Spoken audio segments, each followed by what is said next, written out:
Hello and welcome back once again to We Are Free on Money, your favorite YouTube channel. I remember the first time I saw a German payslip, I was like, hey, what is this? I couldn't believe how it looked like. I mean, abbreviations all over the place.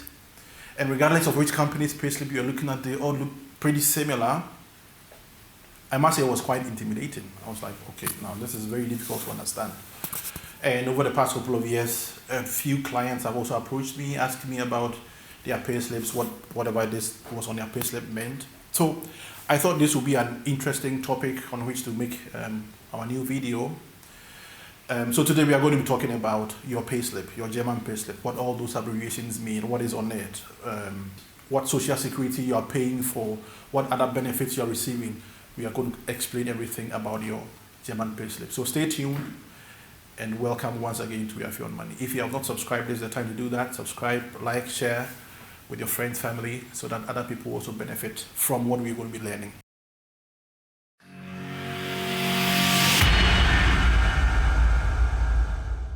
For the purposes of today's video, we will use a very popular payslip by Datev. There are other different kinds of payslips depending on the financial software that your company uses.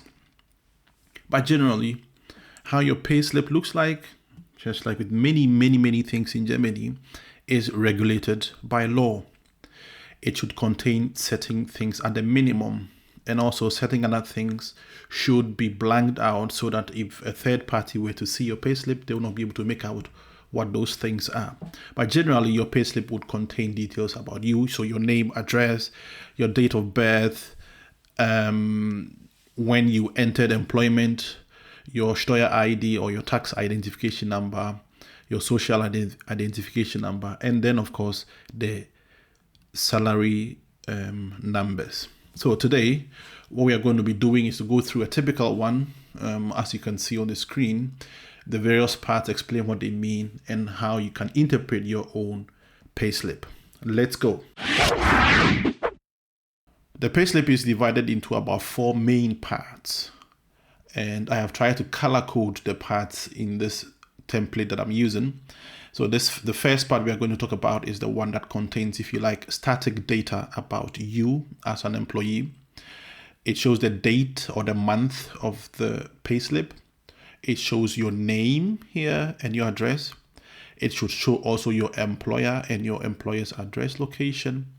And then a few more details about you. So your employee ID number, your date of birth, your tax class, if you have any Kinderfreibetrag, as in if you have children for which you will receive the full Kinderfreibetrag or part of the Kinderfreibetrag, it will show here. So this number here can be, for instance, 1,5.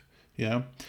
In this example, we are using 3. That means that this person has 3 children for which he or she can claim Kinderfreibetrag. Your social security number is also shown here.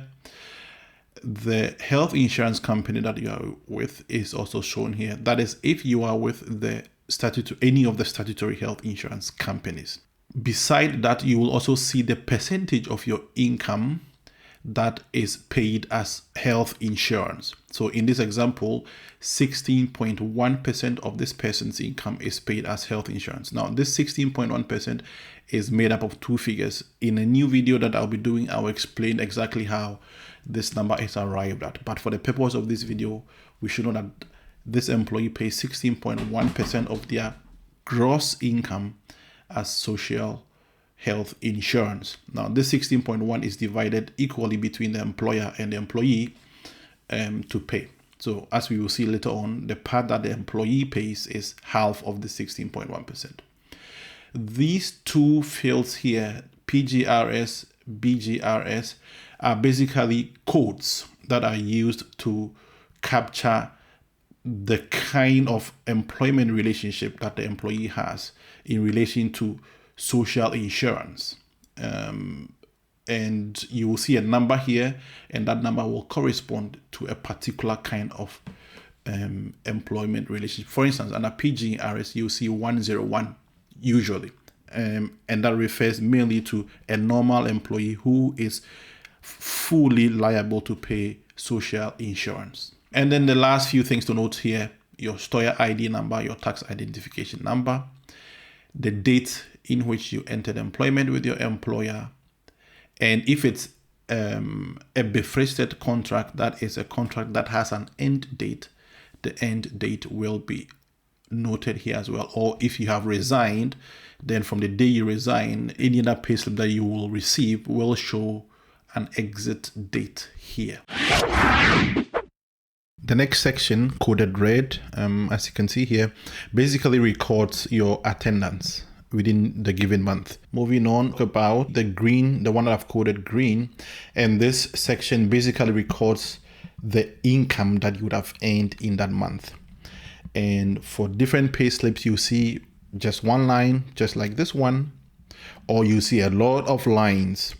They are all different ways of earning income with your employer. Now, in this particular simple one, there's just one line item, Gehalt, which is salary, and it's a fixed salary for the month. So you see that here. But for some, you will see probably an hourly pay. Yeah, so there'll be a line for hourly pay and the number of hours that that person worked in the month or the period under review. If they did overtime, you see a different line for overtime. If they worked on weekend, you see a different line for weekends. If they worked on holidays, you see a different line for holidays. If you have entitlement to other payments by your employer, you will see them listed here. For instance, Vermögenswechselleistung, you will see that also listed here. If you have entitlement to betriebliche Altersvorsorge, employer-sponsored pension, you will see line items related to that also here. And then all of these things will be added up to come to your Gesamtbrutto. Now, this Gesamtbrutto is not necessarily the brutto or the gross income on which your social insurance and your tax will be calculated. No. The basis for your tax and social insurance calculations will be a different brutto depending on the circumstances of your employment. And that is what we are going to see in the next two sections. So the next section is on the tax. In this particular case, the gross income on which tax is going to be calculated is very similar or is the same as the Gesamtbrutto or the total gross that we've seen here, which in this case is the 4,400. But for some people, if they, for instance, earned income that is not taxable, then the Gesamtbrutto will include that income. So for instance, since last year, the government brought this benefit because of the inflationary environment that we found ourselves in, where for up to December next year, employers can pay up to 3,000 euros to each employee without the employee paying tax or social insurance on such money. That money, for instance, will be shown here as a line item. So let's say your employer decides to break this money down into 10 equal installments or 10 equal payments, then there will be a line item down here showing that payment for 300 euros and your Gesamtbrutto will be 4,700. However, it's only 4,400 of this Gesamtbrutto that is subject to tax. So when you look at your Steuerbrutto here, then it will only be the 4,400. And then on this basis, your tax will be calculated as the Lohnsteuer. If you are somebody who has registered for church tax, then you see the Kirchensteuer here calculated as well. If your income is high enough such that you have to pay Solidaritätszuschlag, the solidarity surcharge, then that will also be calculated here. If you want to see those who should be paying this solidarity surcharge, I have a video on it. I will link it and you can go watch that. All those amounts of taxes, so the income tax, the Lohnsteuer, the Kirchensteuer, the church tax, and the Solidaritätszuschlag, the solidarity surcharge, will all be added to see your total deductions for tax purposes, your total tax deductions here. And then after that, your social insurances will be calculated in the next section that we are going to look at. As I mentioned earlier, the gross income or your gross income on which your social insurances will be calculated may be different from your total gross income, because it's not every type of income that you earn that is subject to social insurance. There will be a future video explaining more into detail what this means. But for now, Let's take it like this, that this person's total gross income is the same as the gross income on which they are paying their social insurances. So this SV here means Sozialversicherung, social insurances. And then you see different kinds. The first four are all different kinds of brutto. Again, depending on the kind of incomes that you've earned, all these four can actually be different. Yeah. In this case, to keep things simple, they are the same. So these are the gross amounts on the basis of which this employees Krankenversicherung, Rentenversicherung, Arbeitslosenversicherung, and Pflegeversicherung will be calculated.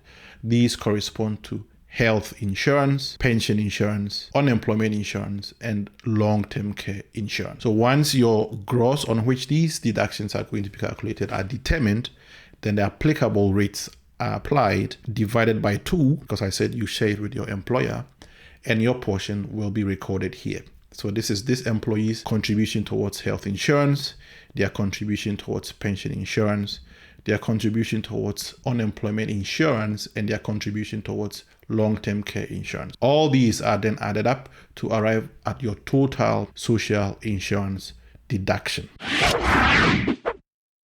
Every employee in Germany is legally entitled to employer-sponsored pension. If you do not see anything to that effect on your payslip, technically you are throwing away money. If you are interested in knowing what your entitlement is and how you can take advantage of it, please reach out to myself and my team. We are more than happy to assist you, work together with you and your employer to let you get this absolutely important benefit. We are almost there. Moving on. The next possible part of your payslip that you will see will be the one coded here in green. It's basically a summary from January to the month of this payslip, what you have earned. In this example, on the left side, you will see the total gross income that you've earned as the Gesamtbrutto from January till, in this case, June this year. You'll see of that total gross, which part was used to calculate your tax as well.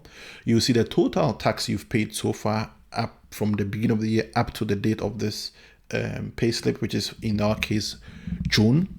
You see the total church tax, total solidarity surcharge that you'd have paid. Now, if there are any other incomes that you would have earned for which you don't have to pay taxes, you will see the total also here. If you owe your employer or if you borrowed from your employer, you'll see the totals also listed here.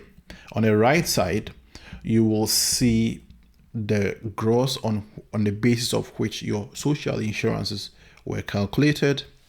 You see the total social insurance that you've paid for health, for pension, for unemployment, and for long-term care insurance. If you receive Vermögenswirksame Leistung, the total that would have been paid to you will also be here. If in the course of the year you were subject to Kurzarbeit, that's a very German way of ensuring that employers or employees continue to be employed even in difficult times for businesses, you will see that amount also here. On the right side, after all the deductions from your gross have been taken away, you will see what net income you are expected to earn. The Nettoverdienst, that is the net income. Now, for certain kinds of employees, especially those who earn above a certain threshold, and as a result of that threshold, they don't have to be part of the statutory health insurance. What that means is that they have a choice between the statutory health insurance and the private health insurance. If you are such an employee, you will see certain numbers here in this section as well. Basically, because you are freely choosing to be part of the statutory health insurance, you will not see any deduction under Krankenversicherungsbeitrag. However, what you will see is that here your employer will, on top of your net income here, pay their portion of your health insurance. So you see it here, listed here, and then your portion will also be listed here before the total amount is then deducted. And what we look at lastly is how your net income is then distributed. For instance, if you have employer-sponsored pension, then of course you'll be paying part of your money into your pension. So you will see another account detail to the pension insurer and the amount which you are paying. Now, in this case, there are no such things. every penny or cent of the net income is going to the employee. And so you see the employee's bank name, bank account detail, and then the total amount that will be paid or has been paid to the employee will also be listed here. For the employer, their total contribution to social insurance will be listed here. And if there are any other additional costs that the employer has incurred as a result of the employee and this payslip, that will also be listed here. And how much they've paid in the entire year will also be listed here. And with that, we've come to the end of this episode. Thank you for joining us. We appreciate your time. We hope you've learned something new through this episode. If you like it, you know what to do. Like, subscribe, and share with friends and family so that they will all also benefit from this information. Tschüss und bis zum nächsten Mal.